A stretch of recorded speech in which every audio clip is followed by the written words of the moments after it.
I haven't done much. I So haven't even been on social media much. We're live. we're live. Well, I mean, not having been on social media much after watching The Social Dilemma and finishing Indistractable and The Shallows, maybe it's not a bad thing. Yes, indeed. I did So, read articles and, I spent a tiny bit of time, but I've not been on top of, I should be promoting myself. I should be part of the conversation professionally, those kinds of things. Right, I interrupted you. Sorry. well, I was thinking the same thing. Oh, what's the mug? White stripe. Is it an American flag? Oh, the mug. It is an American flag. I'm at my brother's, so I have different mugs. Is it genuinely American flag? It's literally an American Oh, flag. it is. All right. It says USA, USA, USA, USA on the back. Interesting, because my one says, I will I be will, president. I will be president. So one of my friends bought me this when I was running a community cultural society when I was in charge of it. And today's T-shirt. I was just saying I haven't shaved and I feel like I'm looking fatter. I should lose weight, but maybe this just because I haven't shaved. It's both. I know it's both. It's definitely because you haven't shaved. Yeah. What's the T-shirt? Put on weight too. Oh yeah, T-shirt. It's like a day in the life of little Godzilla. Oh yeah, he's eating buildings and planes and pulling. Just like waking up in the morning, having his newspaper, going to work, which is just destroying buildings and being generally He's pulling the head off Frankenstein there. Where? The second. He's like fighting some other giant robot thing. Oh, yeah. Okay. Pulling the head off of giant robot. Oh, it's probably like some kind of mecha. Giant robot suit operated person type thing. And I have today. Yeah, I hadn't worn this one and it felt appropriate. I've been very angry this week. Oh, that's completely insane. Love the Ren and Stimpy. You've been angry this week. Yeah. About the new curfew laws. Yes. And that's not the only thing, but just generally about the new curfew. About actually I was going to say slow, but no, the rapidly eroding of our civil liberties in name of protecting against COVID for laws that don't make any sense, and people just generally docilely following. And apparently, my opinion is in the minority. And on top of that, there's been an atrocious crime on Friday night in France, which is really not going to help getting things any kind of better.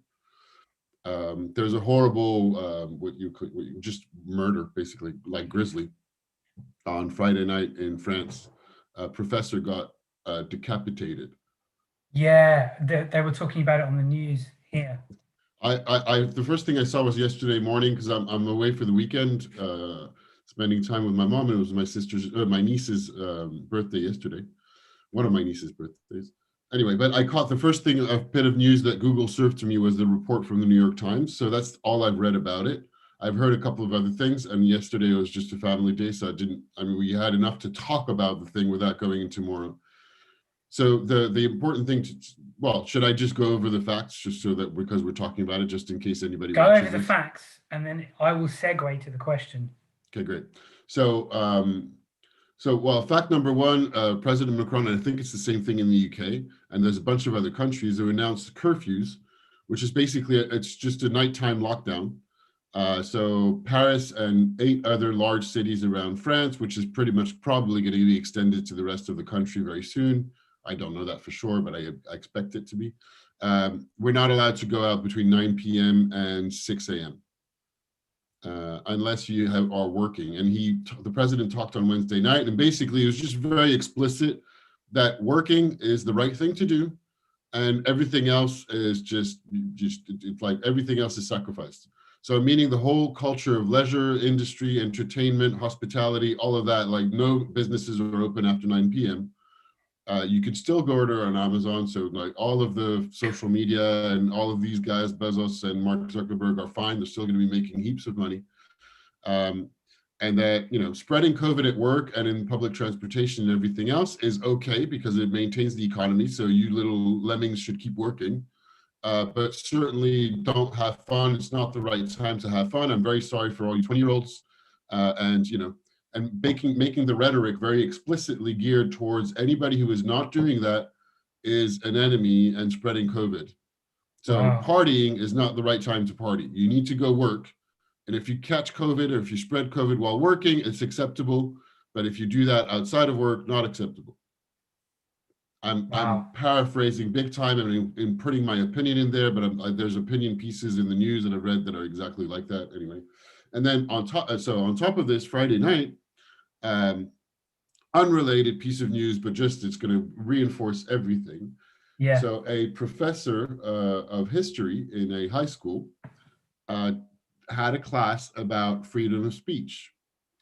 And in his class about freedom of speech, so I'm doing this the other way around compared to how the report was built, and I'm citing the report from the New York Times that had a very a chronology of everything, implying how the events unfolded, right? Okay.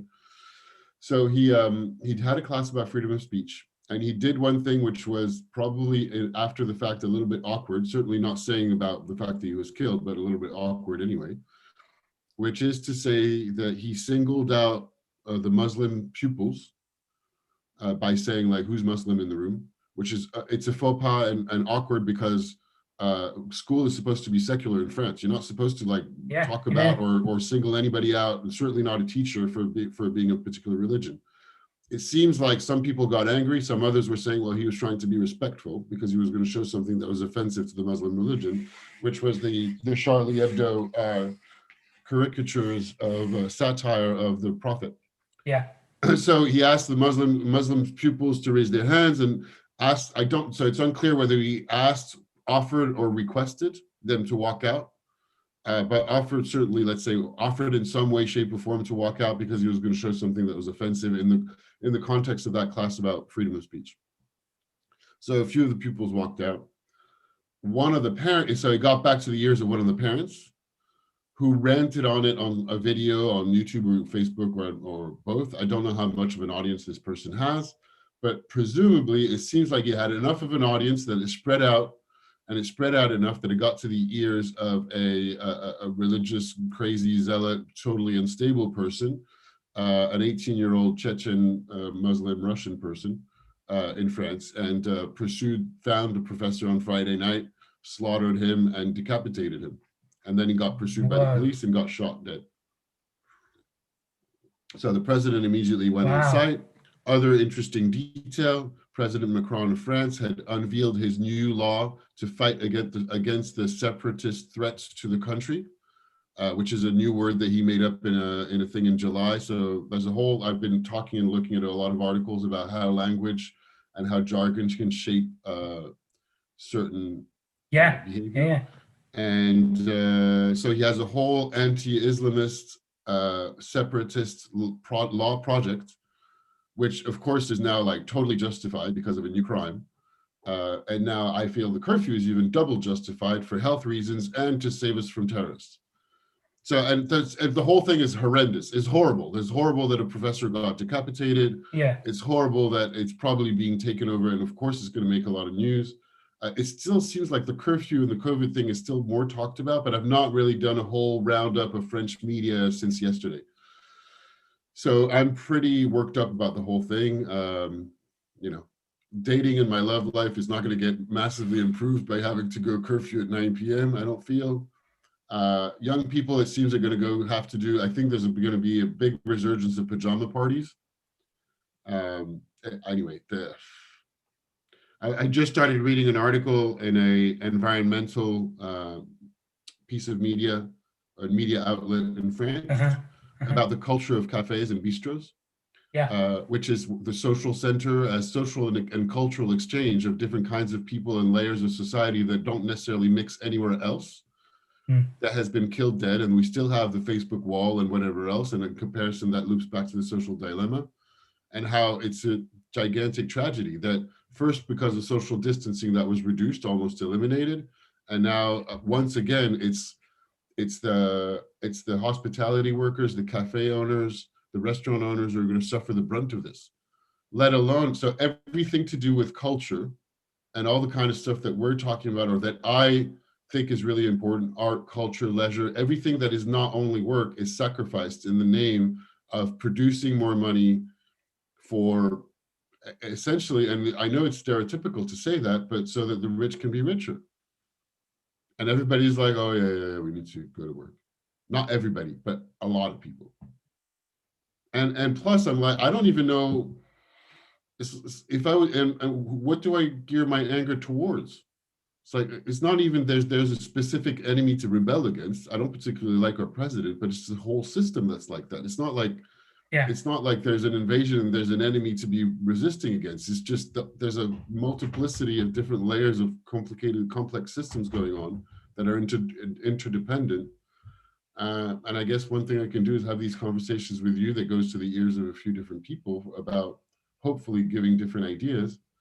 And it's not, it's not like I exercise my right to come and go all the time by walking around anywhere neighborhood at midnight. Most of the time I am at home by 9, except the times when I don't want to be, and now I can't. And in March, we were, I believe I was, and I say we as a general we for the most of the population, were in the brunt in the beginning of this pandemic, didn't understand the disease at all. And we understand it a bit more, not completely, I feel. This probably may be controversial opinions, but the brunt of it has been lived through. And it's not like, as simple as, it's not like the virus circulates more at night than during the day. But that is the rhetoric that everybody's currently believing since Wednesday. Because now the virus spreads when people drink and aren't careful. Except that you're encouraging now people to go indoors where there's less space because there's no bars open. And the bars, generally speaking, people did keep their distances. Because, I mean, generally, most people are following the rules. But now you hear people are like, if only people followed the rules more. But not following the rules, they get that from the mainstream media where people are talking about all sorts of nonsense that are very isolated cases. Anyway, and it will spread amongst. Sorry, we haven't even got to the question. No, there's a few things I want to unpick from what you said, but the first place I want to say is like it does spread in households because households are together much more quickly. Yeah. But there's a few interesting things in what you're saying.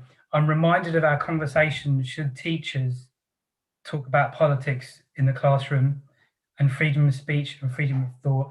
I'm reminded about when you said about language and the way language is used, I'm reminded about Rome and the way we encode our ideas and actually represent our thinking actually reinforces the way we think. And that relates to the book I've just finished called The Shallows, which is a very, very scary book. And on the back of watching The Social Dilemma and reading Indistractable, The Shallows, and so much of what you're saying, The Shallows talks about from the time we could write, and then we had books, and then we had maps, and then we had clocks, and then the printing press, and then all of these things, as they started to appear, they started to shape our thinking. And actually in the book he explains, it starts to shape our physiology and our brains. And the internet has taken away our ability, and actually on a physiological, a brain level, it's taken away our ability to think deeply and come up with our own experience and then share it with other people.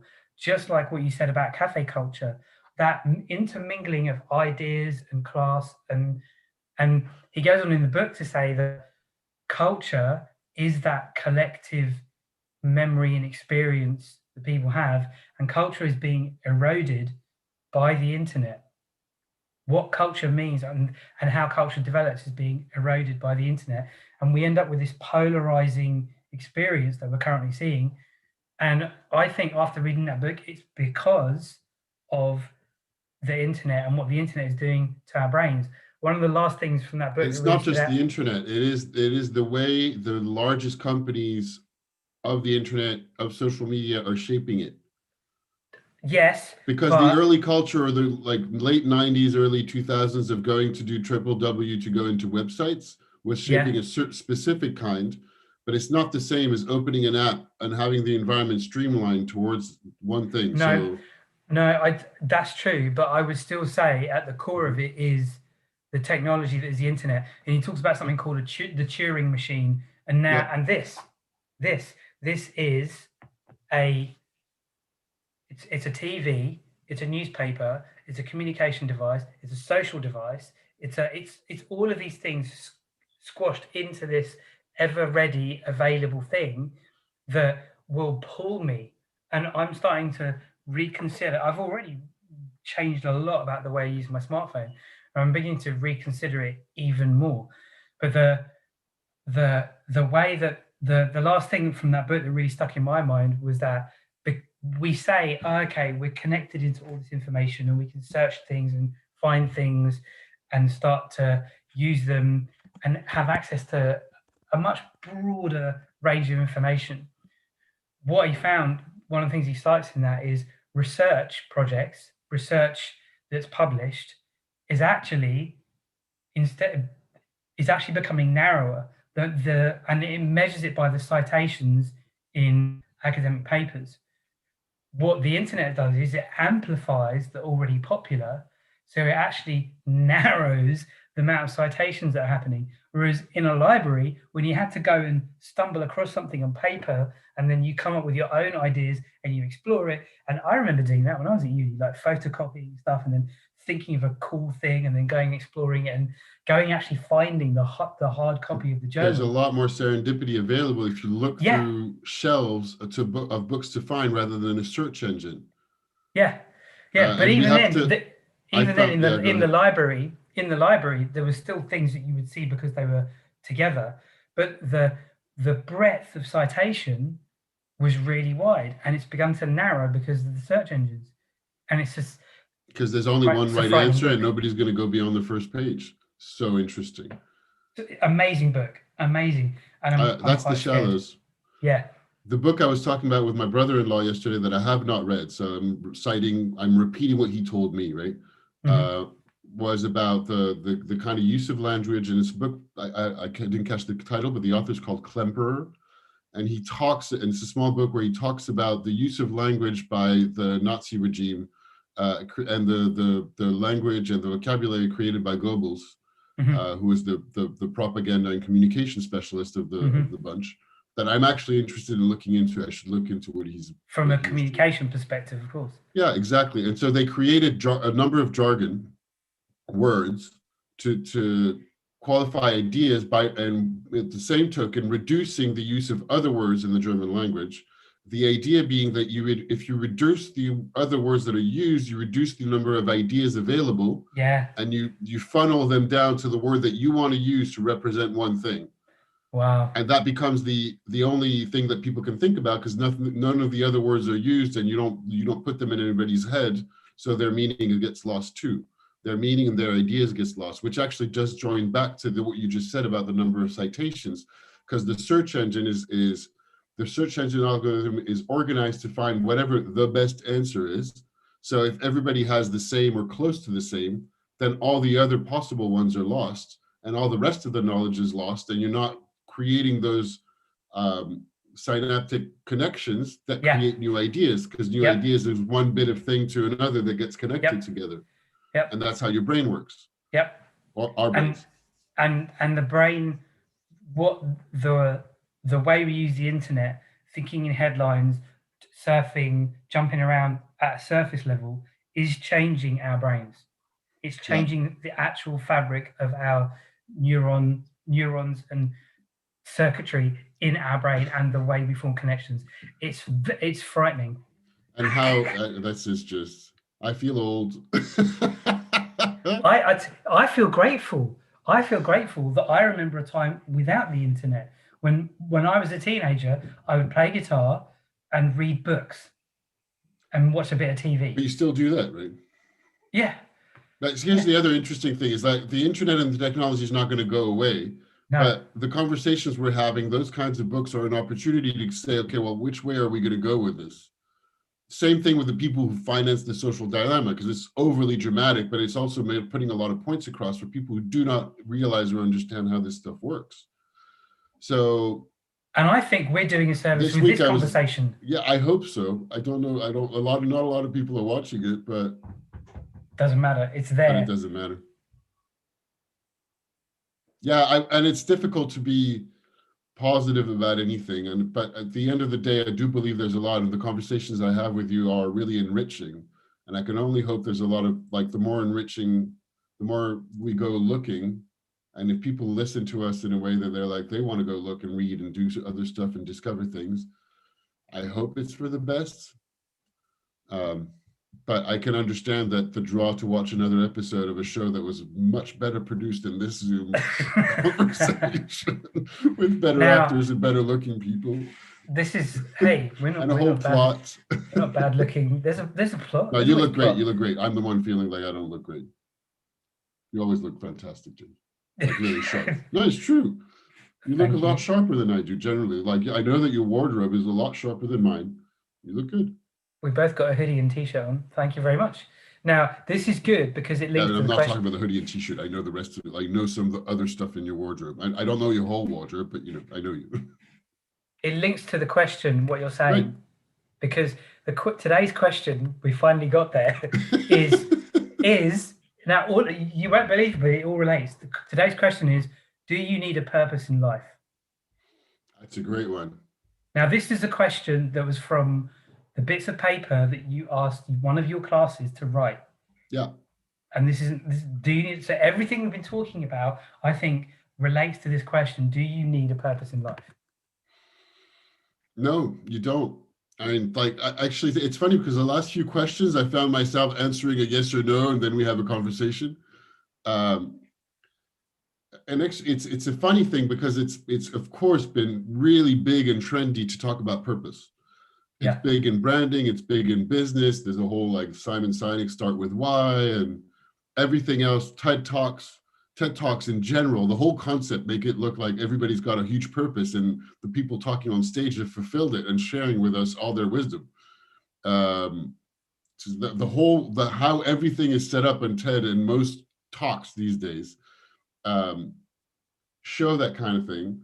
And at the same time, the vast majority of the population is just, waking up, brushing their teeth, taking the tube or the metro, going to work, doing the things at work, calling their girlfriend or boyfriend, organizing the weekend, going home, watching Netflix, a bit of time on Instagram, go to bed, start over. No? Follow the Which I do too, right? It describes a large part of my life, indeed. And you can, I've heard from people who are like, just why? You don't need that. I don't care. I'm happy with my life. I love my life. My wife my girlfriend, boyfriend. I have kids or not. I have friends. I do the things that I enjoy. It's sufficient for me. I think it's great to have a purpose, or it's great to look for one. But just like the kind of conversations that we have around, learning more things and pursuing, developing and growing yourself, and even what that means. And a lot of people are like, no, why? Why would you want to do that? I don't get it. So I'm biased in saying that I think it's a great thing to have some kind of purpose, or not knowing what you are or pursuing something. It can easily go really worthy and significant. Yeah. And in which case then it becomes a burden. It's not a purpose. I also think back in terms of cultural references, my favorite musical, Avenue Q, that we talked about. You still haven't seen, have you? Yeah, I've seen it. You have seen it. Okay, well, I don't know why you thought you hadn't. Sorry. Oh, yeah. We loved it. Avenue Q's got the whole song about purpose, which is fantastic. Oh, I don't remember that. So good. About purpose. It's that little thing that lights a fire under your ass. Purpose. That's the beginning song. So for anybody who does not know Avenue Q, shame on you. Yes, shame on you. Avenue Q is it was a very popular, that was long running musical, parody of Sesame Street with puppets and a lot more adult content. Yeah. And it's very funny. Yeah, and it very is good. when I'm upset, like really upset, I turn to Avenue Q and I listen to songs from Avenue Q. Like when I want to cry, when I'm really sad, or when I'm really upset about something that happens, I turn to Avenue Q. It's one I'm of going to the have to areas I turn re-listen to the soundtrack Oh yeah, because I the can only lyrics are remember fantastic. a couple of the songs, and I might have to A start few of playing the them in songs school. are everybody's a little bit racist. Yeah, yeah. Now there's a whole side now with the Me Too culture and the cancel culture and everything that would go, oh, it's too offensive. You can't talk like that. Not everybody's a bit racist, and anyway, it doesn't matter. Maybe I'm in the majority and a white guy, but I like it a lot. It's okay if you were gay. If you were gay, it'd be okay. That's also another good song. But yeah, there's the one about purpose. The general gist of the show, because I won't be spoiling much by telling you, and if you don't know already, you know, it's a young guy that's looking, they just graduated, looking for a job in the big life in the big city, yes. kind of New York. Yeah. But he makes it all the way from Avenue A because it's too expensive, all the way down to Avenue Q before finding a really just this building and neighborhood with all these random people and Muppets. And he's looking for his purpose. So he finds it, doesn't find it, and then the whole joke is like it goes for a circle at the end.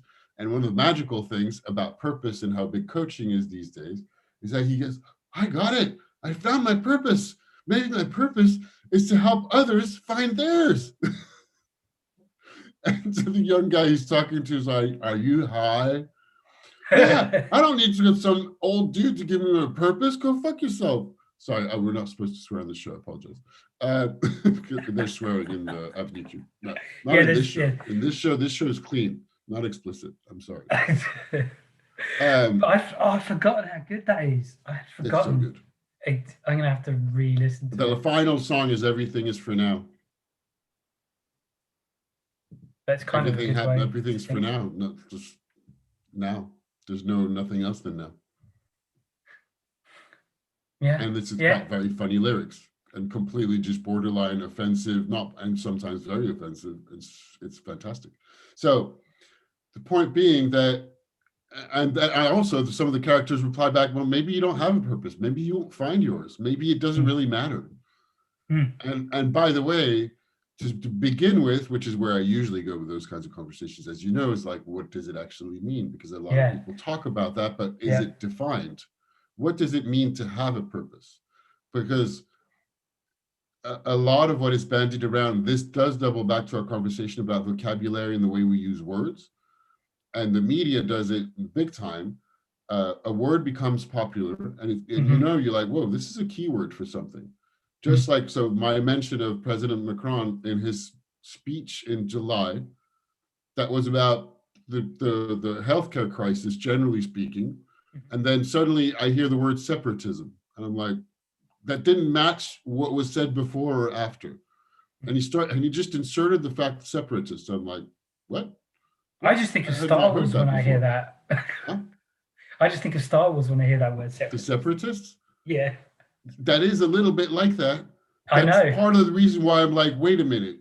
Who is the emperor in disguise here? And what's going on? Because there is one. No, it's really scary. And of course the stuff going around going, well, the last time there was a curfew, and it's not the last time there's a curfew, there's a few others. Oh, by the way, another friend told me that was also an interesting one. The curfew started on the 17th of October, yesterday. Yeah. Which is also the anniversary of a massacre of North African people in France during the war in Algeria on the 17th of October, 1961. Where the chief of police of France in Paris, which he's the chief of police of France is in Paris. There was a curfew because there was a lot of tension between Algerians because of the war in Algeria and the police, and there was a peaceful protest and the police just massacred a whole host of people. And by the way, that chief of police was also a Nazi collaborator, like most of France was collaborating with the Nazis, and he was judged and there was a whole trial afterwards. So it's an interesting, but the other thing that I noted on wording, and I don't know how relevant this is something that I noted. So if somebody is more of a history specialist or an event specialist than I am, maybe I'm saying something wrong, but I thought it was fascinating that as horrendous as those events from 1961 were, the curfew that was placed on North African people in Paris, so it was ridiculously racist. Wow. But Okay. it was not, it was a recommendation. So they published a strongly worded recommendation for North Africans, so for people from Maghreb, Algerians, Moroccans, Tunisians, Yeah. Yeah. to stay at home between 8:30 p.m. and 5:30 a.m. So they didn't make it a law. The thing that was passed yesterday is a law. You are forbidden. It's not a strong recommendation. It is literally killing, well, they say temporarily killing, like it was during the lockdown in the spring. And in the spring I accepted it, but now I'm a lot more like questioning the freedom to come and go. That's supposed to be one of our basic freedoms in a democracy. And I say our because the UK's got the same, and I believe you guys have gone into curfew too. So even in 1961, where there was like the chief of police was the Nazi collaborator still, with police that massacred a whole host of people, they had not put a curfew into law. It was a strong recommendation. Now we've got stuff killing our basic civic liberties with not a few people raising or like just going, maybe that's kind of a little bit strong, but sorry, I moved away from purpose. So you did no, I don't think you did. I think if you have looking at the question was, do you need a purpose in life? And the thing that stood out to me was need, and this idea of purpose. Absolutely did stand out. And the not having a purpose doesn't make you a bad person. No. But the idea of asking that question and even questioning could be a purpose. Exactly what you're demonstrating here. You just question everything. I do that. Some of my pupils get fed up of me just questioning everything. And I got a message from one of my ex-pupils a few years ago saying one of the big things that he got from me was question everything. Just question everything all the time. And I'm see it slightly counter to you. Purpose is important to me. Purpose is important to me, by the way, but I am generally one that is questioning what it is.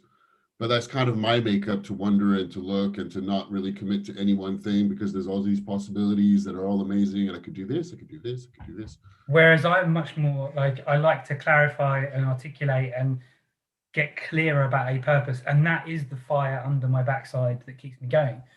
And if I don't have that, I can get very like annoyed and frustrated with like, why am I doing this? I'm that guy that will sit in the meeting and go, why are we doing this again? Remind me. And then everyone just like rolls their eyes and that's my way. You come at it at a different angle. You might pick it apart for a different reason, but we're both doing the same thing. And I think that highlights the fact that someone might look like they have a purpose, but they don't know what it is. Another person might look like they know exactly what they're doing, but they don't have a purpose at all. And I think it's in the discovery. I think it's in the questioning. I think it's in the inquiry where things happen. There's also a whole side that could be from that. Sorry? Not knowing is a great place to start. Oh yeah, not knowing is a great place to start. It's not a natural place to stand. It's actually, let me hold that one thought. I'll come back to not knowing, because that's a big, super interesting place to talk about. But there's another side where that student could be coming from, perhaps, and that was the need part that you noted, is in a world where a lot of people are talking about purpose like an important thing. You could feel like you could put pressure on yourself to wonder, well, wait a minute, I feel like I don't have one. Should I have one? Other people's do. Other people seem to have one. What does it mean? So I go to, what does it mean? It's easier, and this goes back to the shallows and the social media influence and the social dilemma too. It's easy to feel like I don't have what everybody else has that I'm looking at, without having at any point defined what that means to you or to them. So I could easily, and I do, I mean, without thinking, because it's an immediate automatic reaction to have I was trying to find another word. I can't. There's another word. You mean the comparison? Yeah, the comparison thing, but comparison is not even an exact word, because comparison feels like it's conscious. You open Instagram and you see photos, you have a reaction that's already there unconsciously of whatever you're looking at. The people that you know, what they look like, where they are, what they seem to be doing. You don't, there's not it's before conscious thought that there is a reaction that is automatic, but that's, I'm looking for another word that's kind of escaping me. But anyway, it doesn't matter. There's an unconscious reaction that you have that's before, and we say comparison for ease of use and ease of language, but it's not even comparing, because you have to form conscious thought to realize that you have a comparison to what's going on that you don't realize. And I think it's the same thing with purpose and the way that it's talked about. So purpose, this is student communication, so I don't know if that's what they're coming from, but we talk about purpose as being important. We talk about that you need to do something that has purpose, particularly in a world where the environment's going down and everything else, and you need to do a job that is meaningful. Interestingly, I had a couple of friends who switched jobs, who are now doing something that is more quote unquote meaningful, who like working for a company that seems to be doing something that is better for the planet. There's a few interesting points there. Good on them, by the way, which is great. And it's great that those businesses are there. But there are also people who made a lot of their money, their living, the fact they bought an apartment on another business that had nothing to do with being purposeful in what, anyway, even though they enjoyed the job, right? Just like I've peddled a lot of different stuff that I don't particularly hate or am proud of, that, advertising for giant companies and big brands that, does the world need more detergent and whatever, or cars or insect repellents, that I'm like, not really, probably, but, or sugar or fast food, other categories I've worked on. I can't say that this has been doing a lot of good for the planet necessarily. It's paid my rent. It's allowed me to travel. I've had a good life from it. But that a lot, I think the vast majority of people enter that kind of category that are like, well, I've done this. Internet connections unstable, it says. Anyhow, I'm even moving away from my own idea, which was, so it can be a lot of pressure to feel that it is purposeful. Yeah. And there's a lot of, even the kinds of companies that I'm talking about that are startups that are doing good things, that are entering kind of alternate markets, but that are still operating within a growth-only capitalistic standpoint society. Yes. Which is not bad again, but everything that you start looking at, environment, impact, and everything else, if we keep going at the same perspective that we are pursuing growth, whatever the environment, so sustainable growth doesn't exist unless we slow it down, perhaps, maybe. The metaphor that I stumbled across in with culture jamming and I think it was culture jamming, and where I first stumbled across that idea of capitalism focuses on growth and continuous growth. The metaphor for that is cancer. Cancer is just continuous growth with no end. Yeah, until all the healthy cells are transformed into cancerous ones and dead. Yeah, and that's kind of, I've used that to explain growth in when I teach economics and business and all of that, and everyone goes, "You can't say that." Why not? I just did, because it's true. That's this whole society is based, and capitalism is based on we need to maintain growth. You hear and the only thing that maintains growth is exactly, there's another reason, without even, so this is also difficult, because in the midst of all the media, fake news, cancel culture, conspiracy theories, and just crazy news flooded by Russian hackers or whatever, anything that you say that's like what we're saying, that seems to be a massive criticism to capitalism, goes immediately, oh, you're a conspiracy theorist. Yeah. And I'm like, actually, no, I'm not. I don't believe, there are conspiracies. I saw a really great video that explained to high schoolers that conspiracies exist. That is a thing. There are Kabbalah now. They're probably not reptilians. They're probably not like monks under a mountain making decisions for the whole planet. And the example that they used was a filming of a hearing of big tobacco and Congress in the United States, where the leaders of British American Tobacco and Philip Morris International lied about their knowledge of the ill effects of tobacco usage on health. They lied. That's what they mean by there are conspiracies. That's why there's justice. That's why there's people. So that was a conspiracy. That was people that lied to make sure they conserved their interest in big tobacco and lied about the effects of healthcare and cancer, even though they knew what it was. Now, to say, and this is not even what I was going to say. What I was going to say at first is the other real impact, the other real reason for the curfew, for everything else that's going on, for the health crisis and the proportion of the reaction to the health crisis we have going on, is also because to have continuous growth, capitalism needs crisis, because continuous growth does not exist.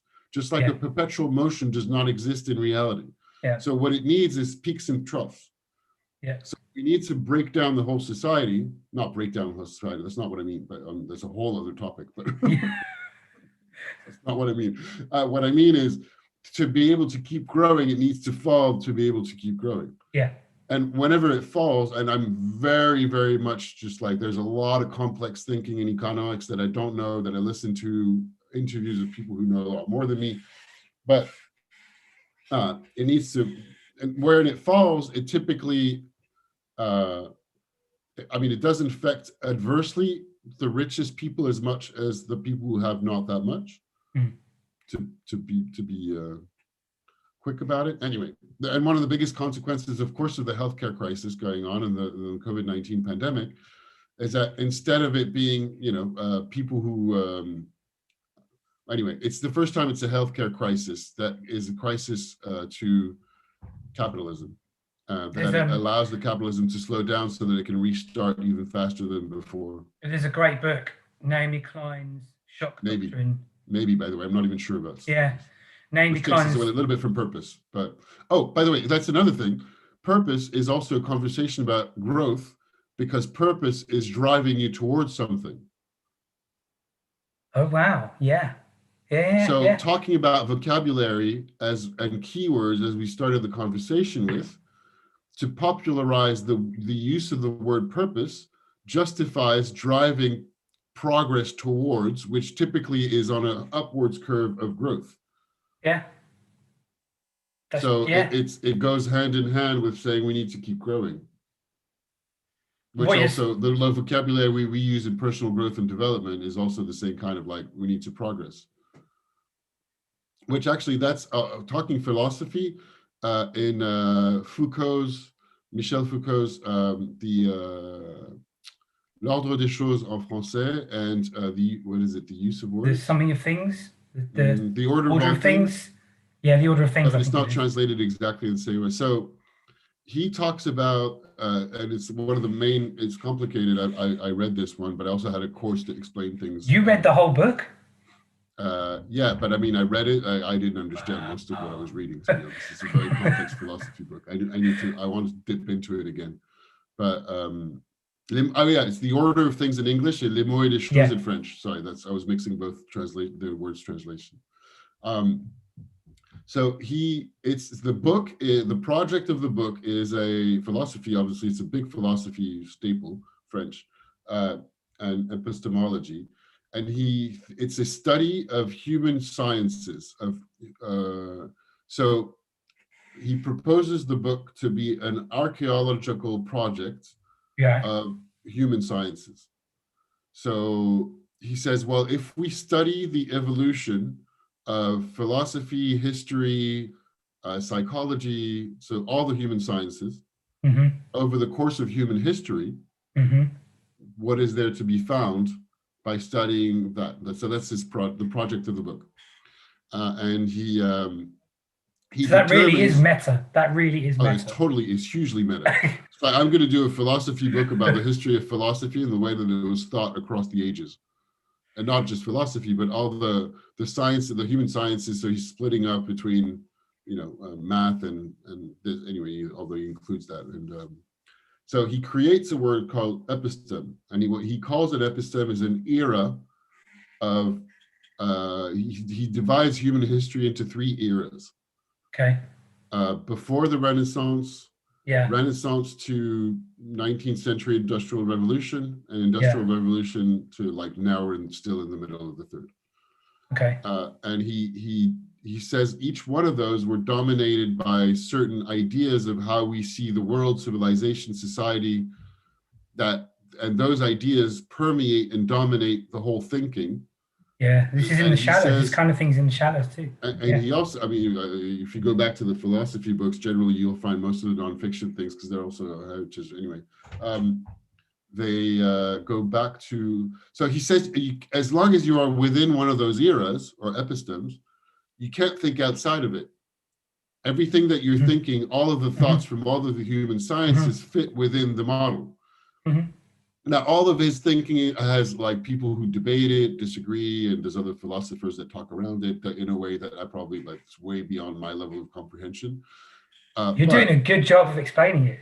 It's making sense I'm to me what you're repeating a saying. lot of the way that it was explained to me. Well, it I'm makes not a sense to philosopher. me. Okay. Yeah.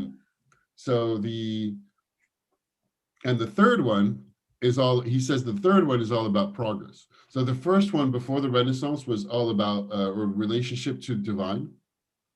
That Okay. there are things that we do not understand, and that we're, there's all the big religions and God and all of the research was in relationship to a something divine that we don't understand, whichever civilization you're part of. If it's Christian, it's automatically down to Jesus and God, but if you're Islam, it's another kind of, okay. But everything to do with human sciences and understanding was related to the divine. And then after the Renaissance is the century of the lights, and they started understanding it. That's down to classification, understanding, Okay. dissecting, understanding, organizing, classifying. Yeah. And some of the examples that were given to me in the course that illustrate that he does too, is to think about Darwin and all the sciences of back in the day were exploring. You're mapping the world for the first time. You're exploring, you're understanding and trying to understand and explain how the human psyche and how the human mind works, separate from God. So God is still around, but you're like, well, I'm still going to try to classify everything. Animals, plants, all of that was stored, classified, analyzed, organized, etc. So that's that whole era. And then the third one from the Industrial Revolution, more or less, is growth and progress. So everything that we understand is all related to we're going somewhere, and we're going somewhere, we're producing something to go somewhere. That's the box we're in, yeah. The box we're in is all about progress. And the conversations we're having around the book, and I don't know how much this is an interpretation of I'm underlying the fact that somebody who knows more about philosophy may add more even to the book without disagreeing with it, because this is the interpretation that I'm giving. So I'm kind of repeating, because towards the end of the book and most of the middle, I have no idea what I was reading, because I was trying to finish the book, and I just gave up trying to understand, because it's very complex. So it's the kind of philosophy book that you have to reread the same page or the same sentence 3 times to try to even get an idea what the guy's saying. That's what I've heard from other people who try to read it. And so at some point I was like, I've said I was going to read it by this date for that course. So I was like, I just give up trying to understand. I'm just going to read the words. Something will stick. And occasionally something you're like, wow, that's really profound. And then you just keep going. And yeah, anyway, I should dip back towards it. So, but he says that everything that we're talking about in terms of progress, capitalism, and everything is the episteme, the era of language and research and human sciences that we live in. And until the next, now, I don't know how he proposes that there's another one either. I don't really know how that works, but interesting stuff. That's really interesting. That's really interesting. Do you need a purpose? It's also like, if you go back to that kind of idea, then all of our era is about you having a purpose and a drive to go somewhere. Yeah. So you don't need it, but it's normal to feel like you're missing out because the whole culture around is saying that you should. Yeah. Now, it doesn't have to be worthy, and it doesn't have to be any more complex than, by the way, a lot of the people that I say don't have a purpose, they did. They just had, their purpose was like, I just want to have a good life. And whatever matters most to me, whether it's your job, your kid, your child, your hobby, or your wife or boyfriend, girlfriend, whatever, you have like, I just want a simple life and I have it and I have what I want. That is your purpose. You don't have to look any further. It doesn't have to be worthy or complicated of saving the world. Yeah. Now, there's a lot of conversation about how messed up a lot of the world is and how messed up it has been by the generation prior and how much we're messing it up, and that it's down to the kids who like we're not going to have a choice anyway, and that we can't fix it. The water's going down, the environment's like just California's burning and all other parts of the world, Australia's burning. I think it's a mess. So understandably, like, well, what can I do as a single little me? Just like, what can I do about, I think it's kind of worrying that there's laws that are cutting down our civil liberties that were a given that people fought for. But what can I do about it? Not even particularly that it's so, actually, back to one of my usual references, Harari. He says, join a group. Okay. You have a lot more, and I'm sure I've said this in another episode. What he says is whatever you're up to, find something that you're interested in. And by the way, he says, and I've said this in another episode for sure, he says you can formulate it as a question, which is what we're talking about, questioning. Yeah. You could, if you want to, you don't need it, by the way, you don't need your purpose. And you may well, like the people I'm saying, they have their hobby. I have friends who are really into role-playing games. That's what they're about. If you ask them if they have a purpose, they may well say no.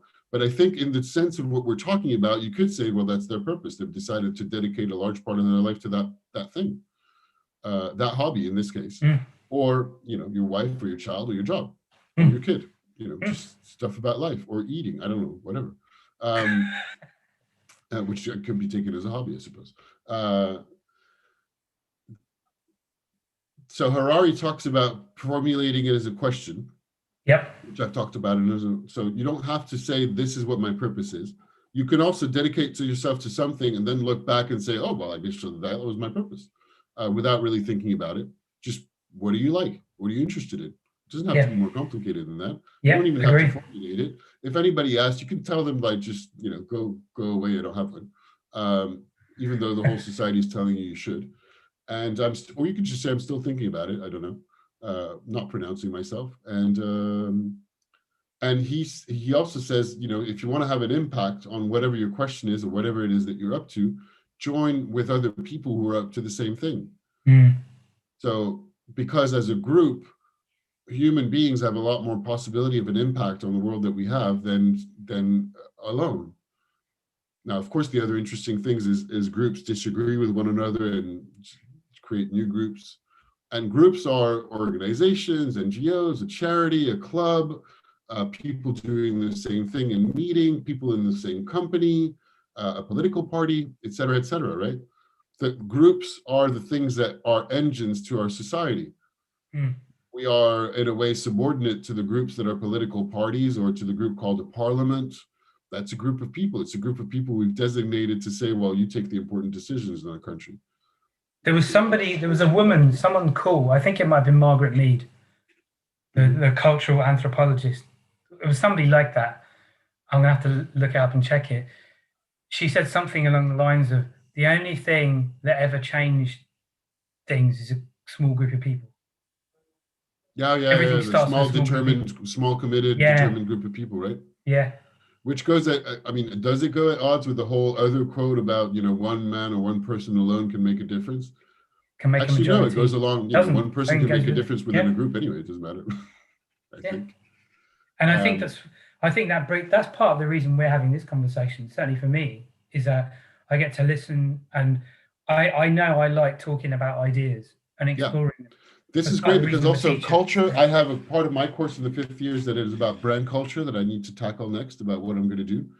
And if anything, if I was to take other kinds of studies that are related and close to what I'm doing, cultural anthropology would be the area. And I want to read more books around that. I've not read much. Which Harari book did that idea of joining a group come from? Was that Homo Deus? That was it was probably in 21 Lessons for the 21st Century, but specifically when I heard him say this was a conversation with Russell Brand a couple of years ago for Penguin Books about the future of education for the whole audience of students. That happened in 2018 in London. I really should watch that. It's a very good talk. I recommended it to my students last week because it's about the future of education, and all the questions are from students, young people who may well be watching us now. So, so you mean our idea? It's our idea Yeah, teaching except it's tangents. Russell Brand and Yuval Noah Harari, so they had a bigger audience. And it's organized by Penguin Books. So yeah. I need to watch that. That's really Yeah, I essential recommend watching thing for it. me. The other I thing I did started watching, he recently had a talk with the president of Greece at the Open Democracy Forum in who, Russell Athens Brand or last Harari? week. No, not Russell Brand. Yuval Noah Harari had several Okay. interventions that are on video now. There's, I mean, yeah, the whole council, the whole talk and event about democracy in Athens last couple of weeks ago, this year, given everything that's going on about civil liberties. I don't know what else was talked about in that thing in the middle of the pandemic and everything happening. I think there was interesting conversations. The rise of the extreme right. You talk about Poland and Hungary and rise of the extreme right, and of, you know, the Amnesty International published like a 60-page report condemning France for police violence. That's also an interesting one. Now, it's not very much talked about in the mainstream media in France. And I'm not against the mainstream media, but if the little it was talked about, it was like, yeah, Amnesty International, what do they know? Like they're inconsequential. And you're like, great, this is exactly the kind of stuff I want to hear from the democracy I live in. That Amnesty International, like, yeah, this doesn't matter. I'm thinking of Star Wars again. This is and I haven't even mentioned the United States, that are like, there's a Utah senator like openly said that democracy is not even a thing, just on Twitter, just like democracy doesn't matter. So you're like, wow, you're now actually just literally saying that you don't even believe in democracy. Yeah, you're a senator. That's great. That moment in Star Wars where whatever her name says, "This is how liberty dies," to thunderous applause. Yeah. Oh man. But I wanted to mention one more book. We're talking about growth, purpose, capitalism, and it has to, or two things actually. It has to increase, and then like it's like that. The Naomi Klein's book, The Shock Doctrine. Oh yeah. Amazing book. Talking about disaster capitalism and starting a war, and then, you know, if we sell more weapons, our GDP as a country goes up. Oh, what is that about? Like France just bought a bunch of fighter jets from America, from the French company. from French company. Okay. From Dassault. Yeah. Bought a bunch of Rafales, and the gendarmerie, which is like the military. It's a kind of police. It's a branch of the police that technically belongs to the military, but it's a branch of police. Wow. Branch of police. They just got the authorization to renew their armored trucks that were deployed twice ever in the last 70 years, once in the 60s for a riot and once 2 years ago in 2018. But they deployed them again saying, hey, we have really old armored transport things. You look, and they just look ridiculous. So can we get some new ones, please? And they just got part of the same package of the budget of 18 billion euros to buy among various other things, including the fighter jets and whatever else, 18 billion euros. Meanwhile, we have a curfew. Jobs. And no money to the hospitals, and the hospitals just finally got some budget agreed, which is in the a few millions, like 30 million or something. And the only response from the Ministry of Health about like, are you doing anything to improve the healthcare system in the midst of this pandemic? No, but you understand it. You know, when you're giving people, we don't have enough money. No, you don't. No, we're doing a lot of things. You don't understand. This is not how things go. To train a doctor takes 11 years. We're not going to have it solved immediately. But what France has a lot of, because that's where they've invested, they have a lot of policemen. So once again, like in the spring, what we're doing is deploying 12,000 new policemen to go to make sure people have their paperwork and they're only circulating at night if they're working or coming back from a train or going to catch a plane. And this was my joke, but it's still true. It's just ridiculous. And yes, it's a joke. It's completely like just missing a lot of different stuff. It's an image. It's, you know, police is invested in security and police. France is invested in security and police, not in healthcare. France's healthcare is just poor. But nurses are that were applauded in the spring. Now, like the general rhetoric is they're giving up and leaving because they have, you know, the conditions under which they're working are horrendous. They're working ridiculous speeds for low money, and the only acknowledgement they had were a few applauses in the spring, which doesn't feed their family. I'm sorry, like it's nice to applaud, but but they're not Yeah. getting any applaud. No applaud now. That's over. Yeah. We're done with that. Yeah. We moved on. And so France has invested in police, so that's what they use. We don't have enough nurses, so what we're going to do is police people out of this pandemic, hopefully. Wow. The world is a very my mood is so I don't know how much I went on another tangent that doesn't answer the question. So do I need a purpose? Well, there's the really dark side that's going, no, the world is going to crap anyway, so you don't need one. Or another thing that says, well, we are in the midst of a whole society culture, and not new since the 19th century, that is encouraged you to have one. So it might feel stressful not to have one. And it also doesn't have to be complicated. And if you don't have one, you don't need one straight away. You're young. I didn't know what I wanted to do when I was 20. I just wanted to go travel and enjoy myself and have beers with friends, and which is even complicated for young people today. So actually, do you want to summarize? Because it's getting late, and I don't know that I'm summarizing or answering this question very well. I think you've done a great job of summarizing. We talked about how knowledge changes. We've talked about the capitalist system. We've talked about France and it's like what's happening in France, how all of that relates to, do you need a purpose? Do you need a purpose? Do you need a purpose? No, you don't. And it's created anyway. It's entirely up to you. However, if you do have one, however you define it, and you don't have, it doesn't have to be complicated. Yeah. I feel like there's an opportunity to ease a lot of different things, to say like, that's what I like and that's what I'm doing. That's who I am. I don't have to focus on anything else. If I do, I'm interested in other things. I think it's also, there's a lot of satisfaction and pleasure in pursuing something. Oh, I've realized a point that might sum this up. So yeah, that'd be great. I was trying to finish on a not too negative point, like some of my there's two bits. I think there's two bits. You said something really interesting just then with do I need a purpose? That can become, everything we do can become an act of self-definition. It becomes like who we are. Yeah. So it can be, you can ask yourself, who am I? Like, what do I want to, and I've been having that existential crisis myself recently, given the circumstances I'm dealing with. Who am I? What am I about? What's my why? What's my purpose? I've really been thinking about that a lot. And then the other thing is, from Indistractable, two of the most cited psychology professors in all the studies, and I can't remember their names, but one of the things, there are three things that we need to nurture our sense of self and psychology: autonomy, competence, developing our competence, and relatedness. And the more we can explore those three things and discover them for ourselves, I think that's a good starting point for, do we need a purpose? No, you don't need a purpose, but you might need a sense of autonomy over your life, a sense of being with other people, and a sense of getting good at something. And going back to what you love doing. You might want it, and there's a lot of stuff. Sorry, yeah, going back to what you love doing, I think it's a great place to start exploring. It's an exploration, it's an adventure. It's a tangent.